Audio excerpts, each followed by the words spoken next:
भारत देश की सबसे बड़ी तीसरी पार्टी बहुजन समाज पार्टी के दिग्गज व जाने माने नेता श्री विश्वनाथ पाल जी ने विस्तार से बहुजन समाज पार्टी के बारे में वर्णन किए हैं।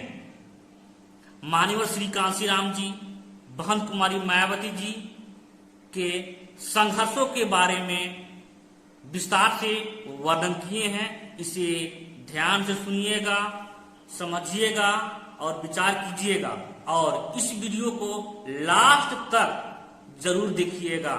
सम्मानित साथियों, आज बौद्ध धम्म महासम्मेलन की बात आई है। अभी हमारे बीच में माननीय विनयाचार्य जी थे, उन्होंने बौद्ध गया की बात की है। बौद्ध गया के लिए वो लगातार संघर्ष कर रहे हैं, हमारे बीच से जा चुके हैं, लेकिन उनके संघर्षों का भी मैं सलाम करता हूं कि लगातार वो लड़ाई लड़ने में लगे हुए हैं, यहां तक कि उनको जेल भी जाना पड़ा है। अभी वो हमारे बीच से गए हैं, उन्होंने भी कुछ अनुरोध किया है, उसमें भी आप लोग अमल करेंगे।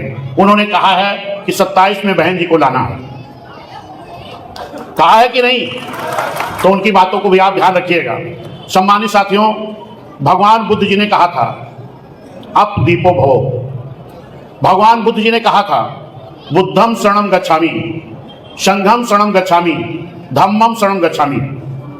भगवान बुद्ध किसी गरीब घर से नहीं थे। भगवान बुद्ध एक राजकुमार थे, राजा के घर के थे, लेकिन इसके बाद भी भगवान बुद्ध जी को बौद्ध भिक्षु तक बनना पड़ा। हमारे भगवान बुद्ध जी को भोजन दान तक लेना पड़ा। क्यों?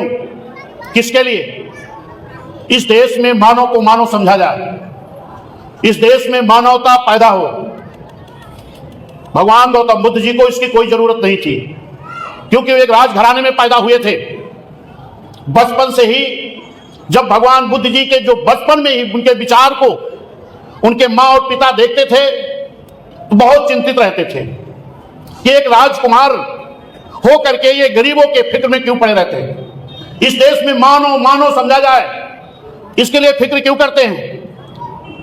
लेकिन भगवान गौतम बुद्ध जी ने इस देश में सभी जाति धर्म समाज को न्याय मिले, सभी जाति धर्म समाज को इंसाफ मिले, सभी जाति धर्म समाज को मानव समझा जाए, सभी जीवों पर दया की जाए, ये भगवान बुद्ध जी की सोच थी। और भगवान बुद्ध जी हमारे ऐसे महापुरुष रहे हैं कि जिनकी विचारधारा इस विश्व में सबसे ज्यादा देशों में अगर किसी की विचारधारा मानी जाती है तो हमारे भगवान बुद्ध जी की। भगवान बुद्ध की विचारधारा पर सबसे ज्यादा देश इस विश्व में चल रहे हैं। आज यहां पर भी जो हमारे शासन प्रशासन में बैठे लोग हैं, चाहे उत्तर प्रदेश के मुख्यमंत्री जी हों, चाहे प्रधानमंत्री जी हों, यहां ये चाहे जो करें, लेकिन अगर बाहर जाते हैं तो भी बुद्धम शरणम गच्छामि बोलते हैं। वो बुद्ध की विचारधारा है। अगर ये देश बुद्ध की विचारधारा पर जिस दिन चलना शुरू कर दे, उस दिन इस भारत देश में रहने वाले किसी जाति धर्म समाज के साथ भेदभाव नहीं हो सकता। जो उनकी सोच थी भगवान बुद्ध की, संत रविदास की, संत कबीर की, ज्योतिबा फूले की, छत्रपति साहू जी की, तमाम संत गुरु महापुरुष जो बहुजन समाज में जन्मे थे, मैं धन्यवाद देता हूं डॉक्टर B.R. अम्बेडकर साहब को, जिन्होंने इस देश में जन्मे संत गुरु बहुजन में जन्मे महापुरुषों की विचारधारा को एक संविधान के रूप में देकर के इस देश को गए हैं। जो भगवान बुद्ध चाहते थे वही हमारे बाबा साहब का बना हुआ संविधान चाहता है। जो हमारे बहुजन समाज में जन्मे संत गुरु महापुरुष चाहते थे वही बाबा साहब का बना हुआ संविधान चाहता है। लेकिन दुख की बात है, खुशी की बात तो यह है कि जो बाबा साहब ने पढ़ लिख करके इस लायक हुए कि उन्होंने इस देश की आजादी के लिए संविधान दे करके गए। वरना अंग्रेज तो कह रहा था कि हम इस देश को छोड़कर तभी जाएंगे जब ये पहले बता दो कि इस देश को चलाओगे कैसे, इसका प्रारूप दे दो हमें। तो इस देश के तमाम नेता देश विदेश भटक रहे थे। विदेशों में जब गए तो वहां पर कहा गया कि कहां भटक रहे हो, इस देश का सबसे अच्छा संविधान तो डॉक्टर B.R. अम्बेडकर साहब दे सकते हैं। लेकिन इस भारत देश में जिस तरीके से सभी जाति धर्म, तमाम जाति धर्म समाज के लोग निवास करते हैं, तमाम विदेश में बैठे लोग सोचते थे कि बाबा साहब कैसे इस देश का संविधान बनाएंगे कि जो इस देश में रहने वाले सभी जाति धर्म समाज को न्याय दे सके। इसके लिए लोग निगाह लगा के बैठे थे। लेकिन धन्यवाद देता हूं बाबा साहब को, जिन्होंने भगवान बुद्ध की विचारधारा को भी संविधान में पिरोने का काम किया और इस देश में रहने वाले सभी जाति धर्म समाज के लोगों को भी न्याय देकर के गए हैं उस संविधान में। इसीलिए बाबा साहब ने जब इस देश का संविधान बनाया तो उसी वक्त बाबा साहब कह रहे थे क्या, इस देश का संविधान तो हमने बहुत अच्छा बना दिया है, लेकिन अगर इस देश की हुकूमत करने वाले लोग अगर ईमानदारी से संविधान को लागू कर दे तो भारत देश का सर्वोच्च विकास हो जाएगा। लेकिन अगर इस देश की हुकूमत करने वाले लोग बाबा साहब के संविधान को अगर ईमानदारी से लागू नहीं किए तो ये अच्छा से अच्छा संविधान भी अच्छा काम नहीं कर पाएगा। जरा ध्यान दीजिए मेरी बात को। अगर ये बाबा साहब के मन में शंका थी कि इस देश के लोग मेरे बनाए हुए संविधान को ईमानदारी से लागू हो सकता ना करें, तो बाबा साहब के मन में यह भी रहा होगा कि कहीं मेरे ना रहने के बाद लोग मेरे संविधान को बदल ना दें। इसीलिए बाबा साहब ने इस देश के भारत के संविधान को इतना मजबूती से बना करके गए हैं कि इतनी आसानी से इसको बदला नहीं जा सकता। भगवान बुद्ध ने जब कहा था बुद्धम शरणं गच्छामि, धम्मम शरणं गच्छामि, संघम शरणं गच्छामि, तो बाबा साहब ने क्या कहा? शिक्षित बनो, संघर्ष करो, संगठित हो। कुछ लोग हमारे कहते हैं शिक्षित, संघर्ष, संगठित, लेकिन नहीं। जो भगवान बुद्ध ने कहा था बुद्धम शरणं गच्छामि, धम्मम शरणं गच्छामि, संघम शरणं गच्छामि, तो बाबा साहब ने कहा शिक्षित बनो, संघर्ष करो, फिर संगठित। बुद्धम, बुद्धि की शरण में जाओ, संघम, संघर्ष, बुद्धम, धम्मम, संघर्ष, संगम, संगठित बाद में है। जो भगवान बुद्ध चाहते थे वही बाबा साहब चाहते थे, और जो बाबा साहब चाहते थे वही मानवर कांशीराम साहब चाहते थे। मानवर कांशीराम साहब ने क्या किया? वही तीन, बामसेव, DS4, बहुजन समाज। बामसेव का मतलब शिक्षित लोगों का संगठन, DS4 का मतलब संघर्ष करने वाले लोगों का संगठन, और बहुजन समाज का मतलब संगठित लेकर, संगठित होकर इस देश पर हुकूमत कर लो, वो संगठन। यही तो भगवान बुद्ध चाहते थे, यही तो बाबा साहब चाहते थे, यही मानवर साहब चाहते हैं। आज हमारे बीच में मानवर साहब भी नहीं है। अब अगर भगवान बुद्ध के बाद बाबा साहब के बाद मानवर कांशीराम साहब, और मानवर कांशीराम साहब के बाद अगर कोई है तो बहन कुमारी मायावती जी, दूसरा कोई नहीं। तमाम हमारे नादान लोग कहते हैं, तमाम हमारे नादान लोग कहते हैं, ना समझ लोग कहते हैं कि बहन जी ने क्या संघर्ष किया? संघर्ष तो मानवर साहब का है, संघर्ष तो भगवान बुद्ध ने भी किया, संघर्ष तो बाबा साहब ने किया, लेकिन संघर्ष मानवर कांशीराम साहब ने किया, लेकिन संघर्ष हमारी बहन कुमारी मायावती जी ने भी किया। अब इसको हम आते हैं, बामसेव कब बना? 6 दिसंबर 1978 को। ध्यान दीजिएगा, 6 दिसंबर 1978 को। और DS4 कब बना? 6 दिसंबर 1981 को। बहुजन समाज पार्टी कब बनी? 14 अप्रैल 1984 में। अब आ जाइए 78 पे। जब बामसेव 78 में बना तो मान्या बहन जी का संघर्ष कब शुरू हुआ? कब शुरू हुआ? 77 में, जब बामसेव भी नहीं बना था। आपको मालूम होना चाहिए कि दिल्ली में जनता दल के अगुवाई में एक बहुत बड़ा सम्मेलन हो रहा था। जयप्रकाश नारायण जैसे लोग, बड़े बड़े जनता दल के नेता मौजूद थे, और उस वक्त हमारी नेता मान्या बहन जी मात्र 21-22 साल की उम्र में थी। मान्या बहन जी 11वीं की फर्स्ट ईयर की छात्रा थी। संजोग से जो मीटिंग जनता दल की अगुवाई में हो रही थी, उस मीटिंग का नाम क्या दिया गया था? जाति तोड़ो समाज जोड़ो। जाति तोड़ो समाज जोड़ो का नाम तो दिया जा रहा था। धन्यवाद देता हूं शेरनी बहन कुमारी मायावती जी को। बहन जी बैठी थी, संजोग से जब बहन जी को मौका मिला तो गुस्सा तो बहन जी के मन में बहुत भरा था। किस उम्र में? 21-22 साल की उम्र में। जरा सोचो, अपनी बेटी को देखो, 21-22 साल की उम्र वाली बेटी को, क्या साहस था बहन जी के अंदर। जैसे बहन जी मंच पर पहुंचती हैं, बहन जी ने कहा किस बात की मीटिंग हो रही है? जाति तोड़ो समाज जोड़ो। लेकिन आप लोग किस शब्द का उपयोग कर रहे हो? वो बड़े बड़े नेता किस शब्द का उपयोग कर रहे थे? हरिजन शब्द का।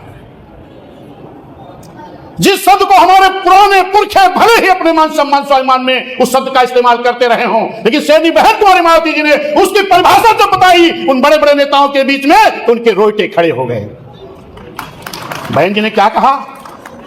बहन जी ने कहा, जो हरिजन हरिजन कह रहे हो, अगर इस हरिजन शब्द को पॉजिटिव वे में ले लो तो हर माने भगवान और इंसान माने आदमी, जन। अगर हम ईश्वर की औलाद हैं, ईश्वर के जन हैं, तो बाकी लोग किसकी औलाद हैं? बाकी लोग किसकी औलाद हैं? ये बहन जी ने कब बोला था? कब बोला था? 77 में, जब बामसेब भी नहीं बना था। लेकिन ये बात जब वहां पर हमारे कुछ लोगों ने सुना, तो माननीय साहब से बताया कि आज एक बेटी का भाषण सुना गया है, एक बहन का भाषण सुना गया है। माननीय साहब, आप उस बेटी उस बहन से मिल लीजिए। माननीय साहब जब माननीय बहन जी के घर पहुंचे, क्योंकि माननीय साहब बामसेब का गठन तो नहीं था, लेकिन कर्मचारियों की मीटिंग पहले ही शुरू कर दिए थे, एकत्रित करने के लिए, सलाह के लिए, बात के लिए। तो माननीय बहन जी के पिताजी भी कभी कभी जाया करते थे उन मीटिंगों में। जैसे माननीय साहब पहुंचे, तैसे माननीय साहब को जब बहन जी के पिताजी ने देखा, कहा, अरे ये तो माननीय साहब मेरे घर आ गए। बताइए कितनी खुशी रही होगी। जैसे पहुंचे तो ये बिछाओ, यहां बैठाओ, वहां बैठाओ, सेवा करो। माननीय साहब ने कहा, नहीं, हम तुमसे मिलने नहीं आए हैं, हम आपकी बेटी से मिलने आए हैं। बेटी कहां है? ले चलो। जब बहन कुमारी मायावती जी के पास माननीय साहब पहुंचते हैं तो पढ़ाई में व्यस्त थी। माननीय साहब ने कहा बहन जी का नाम लेकर के कि भाई इतना पढ़ के क्या करोगी? बहन जी ने कहा, हम आईएएस बनेंगे, हम आईएएस बनेंगे, अपने समाज के ऊपर अत्याचार जुल्म जाति हम नहीं होने देंगे। ये जज्बा था बहन जी के अंदर, ये सोच थी बहन जी के अंदर। तब माननीय साहब ने कहा, नहीं, आईएएस बनकर के आप समाज की सेवा नहीं कर सकती हो, आईएएस बनकर के समाज के ऊपर अत्याचार नहीं रोक सकती हो, क्योंकि आईएएस की भी लगाम किसी और के हाथ में होती है। अगर आप वाकई में समाज सेवा चाहती हो, अपने लोगों के ऊपर अत्याचार ना हो ये चाहती हो, तो चलो मेरे साथ, मैं तुम्हें वो बना दूंगा। एक आईएएस नहीं, सैकड़ों आईएएस पीसीएस तुम्हारे आगे पीछे फाइल लेकर के घूमने का काम करेंगे। उसी दिन माननीय साहब की बात को सुनकर के जब मान्य बहन जी ने ठाना इस बात को, संघर्ष शुरू किया बहन जी ने। जरा सोचो, आप जरा ध्यान दो मेरी बात को। उस उम्र में 21-22 साल की उम्र में, वो भी बेटी, हमारे उस समाज की, जिस समाज को बगल बैठने ना दिया जा रहा हो, जिस समाज को तालाब में भी पानी ना पीने दिया जा रहा हो। जानवर तो पी सकता, वो समाज नहीं पी सकता। उस समाज की बेटी जब घर के बाहर पैर रख के संघर्ष शुरू किया होगा, तो कितने संघर्षों को बहन जी को झेलना पड़ा होगा, लोगों के कितने ताने सुनने पड़े होंगे। और जरा उन मां बाप की बात सोचो, उन मां बाप के दिल पर हाथ रख के सोचो कि जब उनकी बेटी 21-22 साल में समाज के लिए निकल पड़ी हो, कितने ताने मिले होंगे कि उनके मां बाप को बर्दाश्त नहीं हुआ। एक दिन वही मां बाप समाज के ताने सुन सुन करके कहते हैं, बेटी आज के बाद तू घर के बाहर नहीं जाएगी, आज के बाद तू माननीय साहब के साथ संघर्ष नहीं करेगी, अगर करेगी तो या तो मां बाप को छोड़ दे, घर छोड़ दे, या तो इस मिशन मूवमेंट को छोड़ दे। लेकिन हमारी बहन जी ने क्या तय किया? हमारी बहन जी थोड़ी देर सोचती है, उसके बाद हमारी बहन जी अपने भाई के, बड़े भाई का हाथ पकड़ती हैं और सामान पैक करती हैं, दिल्ली के करोल बाग कार्यालय में पहुंच जाती हैं। जरा सोचो कि उस बहन पर, उस बेटी पर क्या बीती होगी, और मां बाप पर उस वक्त क्या बीती होगी, जब बेटी 21-22 साल 23 साल की उम्र में कही हो कि मां बाप, अपने मां बाप से कही हो कि पिताजी हम इस मिशन मूवमेंट को नहीं छोड़ सकते, भले हमें घर और आपको छोड़ना पड़े। क्या कभी इस दर्द को सोचा है आपने? अगर सोचोगे तो आंसू आ जाएंगे मेरे भाई। और बहन जी जब संघर्ष शुरू की, कितने आरोप लगे होंगे, कितनी बातें सुननी पड़ी होगी। कार्यालय में बहन जी ने रहना शुरू किया। फिर बहन जी ने, जो बहन जी क्योंकि पढ़ाती भी थी प्राइवेट स्कूल में, कहीं करीब 45-46 हजार रुपए इकट्ठा था, उसको खर्च करके बहन जी ने एक कमरे का एक मकान लेकर के बहन जी ने संघर्ष शुरू किया। आज बहन जी की हवेली तो दुश्मनों को दिखाई पड़ती है, लेकिन बहन जी का वो संघर्ष नहीं दिखाई पड़ता जब एक कमरे में बहन जी रह करके इस संघर्ष को शुरू की थी। मालूम है आपको, मानवर कांशीराम साहब को एक परख थी, पहचान थी, तब बहन जी को आगे बढ़ाया था। आज तमाम लोग कह रहे हैं कि हम मानवर साहब के चेले हैं, हम मानवर साहब के वारिस हैं। कभी वो संघर्ष झेल नहीं सकते एक मिनट, उस वक्त जब बहन जी संघर्ष एक समाज की बेटी होकर के कर रही थी। और जब बहन जी ने संघर्ष किया, बहन जी को मुख्यमंत्री बनने का मौका मिला, तो बहन जी ने क्या करके दिखाया मालूम है? कि पहली बार जब बहन जी मुख्यमंत्री बनने के लिए गई, तो इसी प्रदेश के रहने वाले लोग मान्या बहन जी को गेस्ट हाउस कांड के मामले में जिंदा जला देना चाहते थे। धन्यवाद देता हूं शेरनी बहन कुमारी मायावती जी को, अपने साहस और हिम्मत से शपथ ली। और शपथ लेने के बाद क्या हुआ? तमाम हमारे लोगों ने कहा कि बहन जी आईएएस पीसीएस जाके दूसरे लोग हैं, संभल के काम करिएगा वरना ये लोग सरकार नहीं चलने देंगे। बहन जी बड़े बड़े गुंडे हैं, उनसे ना भिड़ने की कोशिश करिएगा वरना सरकार नहीं चलने देंगे। शेरनी बहन कुमारी मायावती जी ने सबकी बात को तो सुना, लेकिन जैसे शपथ लेती हैं, जैसे अधिकारियों की मीटिंग लेती हैं, तैसे बाबा साहब के संविधान को सामने करती हैं कि ये संविधान के बल पर हम सरकार चलाएंगे। अच्छे अच्छे अधिकारी लाइन पे खड़े हो गए, अच्छे अच्छे अधिकारी टाइम पर ड्यूटी आना शुरू कर दिए। और जब बाबा साहब के संविधान को पढ़ करके बहन जी ने गुंडों पर नकेल कसना शुरू किया, तो बड़े बड़े गुंडे प्रदेश छोड़कर बाहर भाग गए। और या तो बहन जी ने सलाखों के पीछे डाल दिया। क्यों मालूम है क्यों? क्योंकि बहन जी की पहले ही सोच थी कि मैं अपने समाज पर अत्याचार नहीं होने दूंगी, इसलिए आईएएस की तैयारी कर रही हूं। यह बात बहन जी के मन में थी। जब बहन जी मुख्यमंत्री बनी, मानवर मसीहा कांसीराम साहब ने कहा अब वो वक्त आ गया है कि अपने समाज के ऊपर अत्याचार रोको। जब बहन जी मुख्यमंत्री बनी तो मानवर साहब ने याद दिलाया कि अब वो वक्त आ गया है कि अपने समाज पे गरीबों मजलूमों पर होने वाले अत्याचार को रोको। तब बहन जी ने कई लाख, पूरे प्रदेश में हजारों की संख्या में उन अपराधियों के जो हमारे गरीबों मजलूमों पर अत्याचार करते थे, जो हमारे ऊपर शोषण करते थे, जो हमसे गुंडाई करते थे, ऐसे लोगों को जेल के शिकंजों में डालने का काम बहन जी ने किया था। तब अत्याचार रुका है। मेरे भाइयों, हम चौराहे पर भी खड़े नहीं हो पाते थे। जब बहन जी मुख्यमंत्री बनी, बड़े बड़े गुंडों को जब जेल में डालो, तब आज हमारे समाज के नौजवान मोस्ट टाइट करके चल रहे बुलेट से। समझ में आया कि नहीं? तब आज मोस्ट टाइट कर रहे हैं, वरना हमारे समाज के लोग तो अपने घर के सामने अपनी टूटी चारपाई पर भी नहीं बैठ पाते थे। याद है कि नहीं? अपने घर पर नहीं बैठ पाते थे। कुछ ऐसे लोग थे जब उनके घर के सामने से गुजर जाए तो मेरे पुरखे अपनी टूटी चारपाई और खटिया से, कुर्सी से उतरकर जमीन में बैठ जाया करते थे। सही है कि गलत है? लेकिन जब शेरनी बहन कुमारी मायावती जी का शासन चला तो हमारे समाज का नौजवान मोछ छांट के बुलेट से तब पहुंचत रहा होटल पे तो कहा मिठाई तो हर गर्म है कि ठंडी, समोसा गर्म है कि ठंडा, चाहे जहां बैठो, किसी की हैसियत नहीं। तो अगर किसी की देन है तो बाबा साहब के संविधान की देन है, मानवर कांसीराम साहब की देन है, बहन कुमारी मायावती जी के शासन की देन है।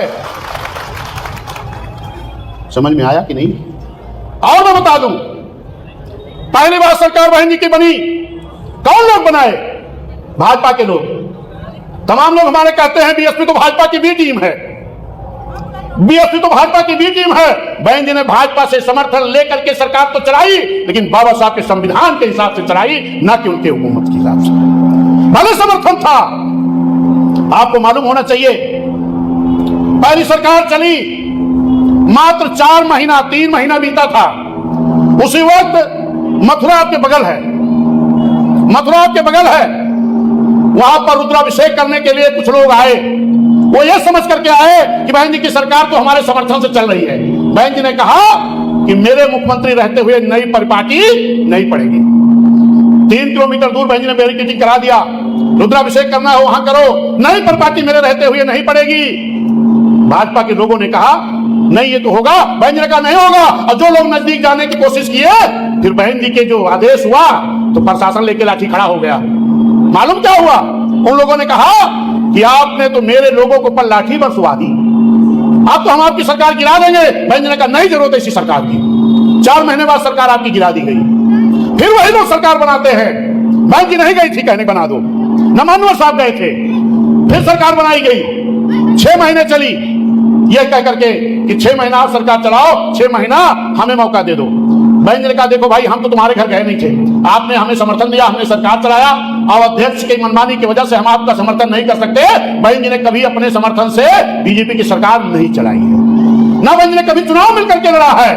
16 महीने सरकार चली, उस वक्त भी भाजपा के लोगों की एक चाल थी। क्या कहा? मान्या बहन जी मुख्यमंत्री बन जाओ, आजीवन मुख्यमंत्री रहना, बिना शर्त समर्थन। लेकिन जैसे 16 महीने बाद चुनाव आया तो उन लोगों ने कहा बहन जी लोकसभा का चुनाव आ गया है, लोकसभा मत लड़ाओ, जीवन भर मुख्यमंत्री रहो। बहन जी ने कहा नहीं, ये भानु साहब ने और हमने बहुजन समाज पार्टी इसलिए नहीं बनाई है कि हम मुख्यमंत्री बनकर रहे हैं, हमने इसलिए बनाई है कि बाबा साहब का जो सपना है, जो बाबा साहब का मिशन है वो पूरा करना है। वो मुख्यमंत्री बनके नहीं, इस देश के प्रधानमंत्री की कुर्सी पर बैठकर पूरा किया जा सकता है। अक्सर आप देखते हो बाबा साहब के हाथ में एक संविधान होता है, ध्यान दीजिए और चलने दीजिए, होगी विरोधियों की चाल, ये बात सबको सुनकर बर्दाश्त नहीं होती है, चलने दो। बाबा साहब के एक हाथ में संविधान होता है और एक हाथ से इशारा करते हैं। क्या इशारा करते हैं? हमने इस संविधान में बड़ी मेहनत से वोट का अधिकार दिया है और ये वोट के बल पर दिल्ली की कुर्सी पर कब्जा करो ताकि मेरा बनाया हुआ संविधान ईमानदारी से लागू हो सके, ये बाबा साहब ने कहा था। तो बहन जी ने कहा हम मुख्यमंत्री बनने के लिए नहीं राजनीति में आए हैं, कहीं ना आपकी सरकार गिरा देंगे। बहन जी ने कहा तुरंत गिरा दो, आपको गिराने की जरूरत नहीं पड़ेगी। बहन जी ने तुरंत आकर के कैबिनेट की बैठक बुलाई और बहन जी ने उस सरकार की कुर्सी को भी छोड़ने का काम किया। आज तक कोई है कि राज्यसभा, लोकसभा, विधानसभा नहीं छोड़ सकता है, बहन जी ने राज्यसभा भी छोड़ा, बहन जी ने मुख्यमंत्री की कुर्सी भी छोड़ा। लेकिन उत्तर प्रदेश की महान जनता ने सोचा, उत्तर प्रदेश की महान जनता ने सोचा क्या कि अगर मान्या बहन जी इस प्रदेश के हित में, आम जनता के हित में अगर अच्छा काम कर रही हैं तो ये सरकार बनाने वाले लोग ही सरकार को गिरा क्यों देते हैं। इसलिए उत्तर प्रदेश की आम जनता ने, सब समाज के लोगों ने, चाहे वो एससी समाज हो, एसटी समाज हो, पिछड़ा समाज हो, मुस्लिम समाज हो, चाहे ब्राह्मण समाज हो, क्षत्रिय समाज हो, वैश्य समाज हो, सारे समाज के लोगों ने एक एकता बनाई, जनता का गठबंधन बनाया। सभी दलों का गठबंधन बेकार हो गया, जनता के गठबंधन के बल पर, आप सभी लोगों के बल पर, अपने कार्यकर्ताओं के बल पर पूर्ण बहुमत से इस देश के बड़े प्रदेश उत्तर प्रदेश में आपकी सरकार पूर्ण बहुमत से बनी कि नहीं बनी। और जब पूर्ण बहुमत से सरकार बन गई तो दिल्ली में बैठे लोगों के सीने में दर्द शुरू हो गया। क्यों दर्द शुरू हुआ? देखो भाई क्या है ये, सीने में दर्द शुरू हो गया। क्यों दर्द शुरू हुआ मालूम है? क्योंकि पहले आप नारा लगाते थे यूपी की मजबूरी है मान्या बहन जी, यूपी की मजबूरी है मान्या बहन जी, जरूरी है। लेकिन जैसे आप यूपी पर कब्जा किए पूर्ण बहुमत से, तैसे आपने क्या नारा दिया? क्या नारा दिया कि यूपी हुई हमारी है, अब दिल्ली की। अरे बाप रे बाप, तब तो उनके सीने और पेट में दर्द शुरू होगा। क्या करे? जो दिल्ली में बैठा रहे, जो दिल्ली में बैठा रहे। तो उन लोगों ने क्या सोचा कि ये बीएसपी की सरकार हम बनाते थे, गिराते थे, बनाते थे, गिराते थे। आज तो उत्तर प्रदेश की जनता ने पूर्ण बहुमत की सरकार बना दिया, अब क्या होगा? तो दिल्ली में बैठे हुए लोगों ने भेजा अपने लोगों को कि जाओ यूपी में, जो ध्यान दीजिएगा इस बात पर, बहुत गंभीर बात है कि जो यूपी में एससी, एसटी, ओबीसी, मुस्लिम, न्याय पसंद, ब्राह्मण, क्षत्रिय, वैश्य समाज की जो एकता बनी है, जिस एकता के बल पर सरकार बनाए हैं, इस एकता को खंडित करो। इसके लिए क्या किया गया? जरा ध्यान दीजिएगा, क्या किया गया? हमारे एससी, एसटी, ओबीसी में तमाम दल तैयार कर दिए गए। जरा ध्यान दीजिएगा, सारे दल कब बने हैं? जब यूपी में आपकी पूर्ण बहुमत सरकार बनी, जब आपने नारा दे दिया कि यूपी हुई हमारी है अब दिल्ली की, तब दल बनाए गए। और क्या कहा गया? अगर ये चारों कार्यकर्ता तोड़ीन, तो जो दिल्ली की बात कर रहे बहुजन समाज के लोग, 4 कार्यकर्ता तोड़े अगर बीएसपी से, तो यहां आ गई बीएसपी। फिर एक दिन बनाई पार्टी हुए, 10 कार्यकर्ता तोड़े, बीएसपी यहां आ गई।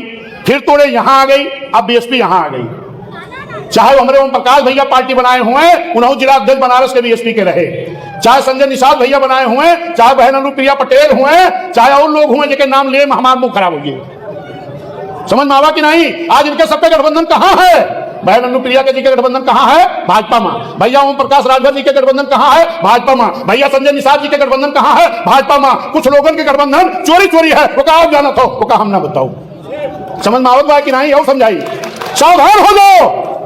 अगर वाकई में अपनी गरीबी गुरबरी, अपने बच्चों की शिक्षा चाहते हो, अपने नौजवानों को रोजगार चाहते हो, न्याय चाहते हो, कानून का राज चाहते हो, तो कोई दूसरा विकल्प नहीं है, एक ही विकल्प है बहुजन समाज पार्टी। एक ही नेता है बहन कुमारी मायावती जी, और कोई दूसरा रास्ता नहीं है। बहन जी आप संघर्ष करो, बहन जी आप संघर्ष करो। ऐसे लोगों से सावधान हो जाओ हमारे नौजवान भैया, आप सावधान हो जाओ।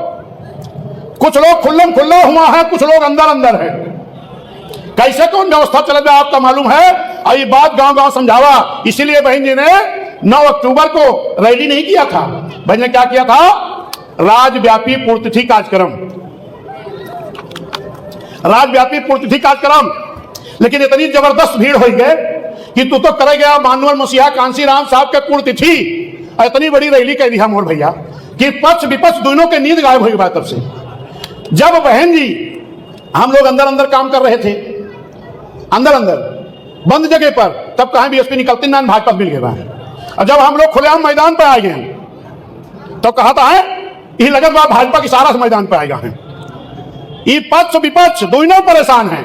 मैं आपके दावे के साथ कह सकता हूं, हमारी नेता मान्य बहन जी की ने जो रणनीति बनाई है उस पर अगर आप खाली काम शुरू कर दो, काम शुरू कर दो, तो 2007 के तर्ज पर पुनः 27 में हमारी सरकार पूर्ण बहुमत की बन जाएगी। बहन जी ने पहला कार्यक्रम प्रदेश का किया मानवर मसीहा कांसीराम साहब की पूर्तिथि पर। दूसरा कार्यक्रम मानवर साहब पूर्तिथि पर कार्यक्रम कितने हुए? एक। फिर दूसरे चरण में बाबा साहब की पूर्तिथि पर कितने कार्यक्रम हुए? 2। एक आपके नोएडा दलित पेड़ा केंद्र, एक लखनऊ में 12 मंडल का। तीसरे चरण में क्या हुआ? 18 कार्यक्रम बहन जी के जन्मदिन पर, मानवर साहब की पूर्तिथि पर, बाबा साहब की पूर्तिथि पर, फिर हमारी नेता मान्य बहन जी के जन्मदिन पर 18 रैली हुई। लोग बड़ा चिंतित हैं कि तो भैया रैलियों ना करते, लेकिन हमारी रैलियां के बड़ी रैली तो इनके हो जाता है। ऐसे हम लोग 15 तारीख को क्या कर रहे थे? माननीय बहन जी का जन्मदिन मना रहे थे जन कल्याणकारी दिवस के रूप में। हम तो जन्मदिन मनाते रहे और पक्ष विपक्ष बेहोश होगा कि तो हर मंडल में रैली होगी इनके। कब? जब हमारे एक को विधायक नहीं, खाली एक विधायक उमाशंकर भैया, एक को सांसद नहीं, कोई प्रत्याशी नहीं। किसके बल पर? ये हमारे अपने कार्यकर्ताओं के बल पर, कार्यकर्ताओं की ताकत के बल पर। मैं आपको बता रहा हूं, खाली बहन जी की प्लानिंग पे काम शुरू कर दिया। 18 रैली होगी ना। फिर बहन जी ने अभी हमारे जिम्मेदार साथियों को 7 तारीख को बहन जी ने बुलाया है, और जो बहन जी ने प्लानिंग दी है, एक विधानसभा अध्यक्ष, एक विधानसभा महासचिव, 2 पोलिंग कमेटी विधानसभा अध्यक्ष, 2 पोलिंग कमेटी विधानसभा महासचिव। पोलिंग मतलब 2 गांव का, उनके साथ आधी विधानसभा, उनके साथ प्रभारी, जौने दिन का ईमानदारी शुरू कर दिया। हर पोलिंग को 100 150 मनई के मीटिंग गांव में, बिना मंच बिना माइक के गांव में खाली मीटिंग शुरू कराया। और बहन जी ने जो काम किया है खाली इसी को बताना शुरू कर दो, उस दिन सब बेहोश हो जाएंगे जितना खड़ा है पक्ष विपक्ष। लेकिन काम तो करना पड़ेगा। हमारी नेता मान्य बहन जी प्लानिंग कर सकती हैं, रणनीति बना सकती हैं, उस पर काम शुरू कर दो। मैं दावे के साथ गारंटी करता हूं कि 2007 में बिना किसी दल के गठबंधन के पूर्ण बहुमत में आपकी सरकार बनी। फिर बिना दल के गठबंधन के, जब जनता के गठबंधन आप बना लेगा तो दलों के पास क्या बचेगा? जब जनता का गठबंधन आपके साथ हो गया तो दलों के पास कुछ बचेगा क्या?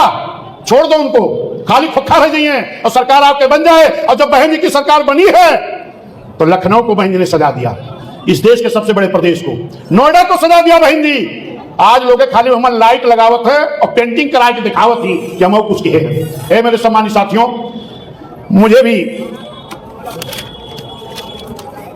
दूसरा कार्यक्रम 7 बजे से होने वाला है। समय कितना होगा? चलिए, आप लोगों को बहुत बहुत धन्यवाद। आपने हमारे विचारों को सुना है और बहुत ध्यान से सुना है।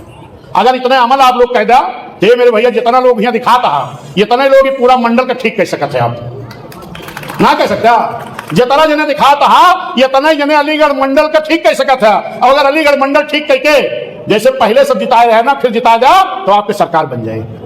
हमारे जब कार्यकर्ता गांव गांव मीटिंग करा थी तो कुछ विरोधी लोग हमारे लोगों का हरेसमेंट करता क्या कहा थी, तो वही बतावा। तो ध्यान से सुना, एक पॉइंट और हम बंद कर थी।